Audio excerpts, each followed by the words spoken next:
Joseph Vijay எனும் நான்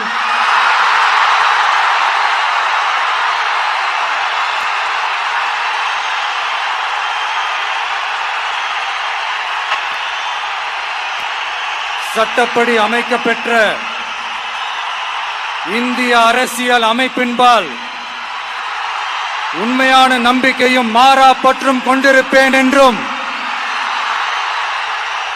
இந்திய நாட்டின் ஒப்பில்லாத முழு முதல் ஆட்சியையும் ஒருமையையும் நிலை நிறுத்துவேன் என்றும் தமிழ்நாட்டு அரசின் முதலமைச்சராக உண்மையாகவும் உளச்சான்றின்படியும் என் கடமைகளை நிறைவேற்றுவேன் என்றும் அரசியல் அமைப்பிற்கும் சட்டத்திற்கும் இணங்க அச்சமும் ஒருதலை சார்பும் இன்றி விருப்பு வெறுப்பை விலக்கி பலதரப்பட்ட மக்கள் அனைவருக்கும் நேர்மையானதை செய்வேன் என்றும் ஆண்டவன்